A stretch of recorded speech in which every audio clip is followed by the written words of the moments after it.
Hello and welcome once again to Red Gaming Tech. My name is Amata. Today is the 6th of April and I have some news for you today regarding Titanfall. As you guys probably know, the developers who are of course Respawn Entertainment recently implemented anti-cheat measures, which basically puts cheaters into their own special servers where they can only play against other cheaters. Now, recently the network engineer John Shearing and the community manager Abby Hepp sat down with Gamer Sutra to discuss the effect that cheaters have on the game, as well as of course how their actions lessen the fun for the other players within the game. And they said, quote, "In a multiplayer game like ours, they will ruin the match for others, and the memory of it will stick with them for a while. A small number of cheaters will have a much larger impact on the community. So it's really important to us that we quickly find and flag the cheaters." And as you guys may know if you watched my previous video on this topic, Respawn uses a system by the name of Fair Fight, which catches cheaters, and the developer feels pretty strong and has nothing but confidence, to quote them directly, in their methods.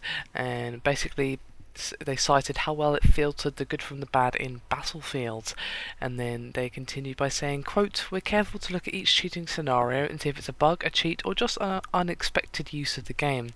In some cases there are really rare bugs, and we don't punish the players for that. We've spent considerable time investigating those to see how they could happen. In many cases we've fixed it with the server patch, the bug just goes away. We feel pretty confident that we can only flag players who are actually cheating." And for those of you wondering, the first bans within Titanfall did take place from March the 18th. That was when the technology was first implemented.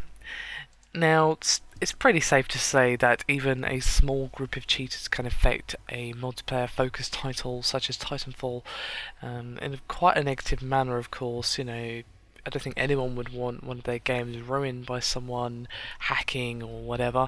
So I definitely am pleased that Respawn are working so hard to not only root out the cheaters but also not being over eager in their job to do so. Of course, you know, they don't necessarily have to spend all that time investigating and making sure they're not unnecessarily banning people who perhaps just did something the game didn't expect them to do and perhaps cause a glitch or something like that to happen.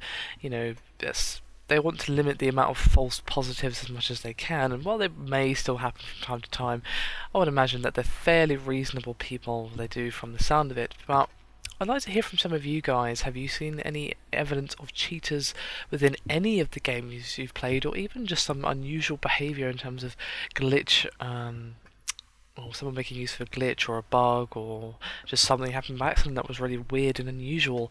I'd love to hear from you guys regarding that particular topic. Anyway, that is me done for this video. Hope you've enjoyed it. Thank you very much for watching, and I'll see you next time.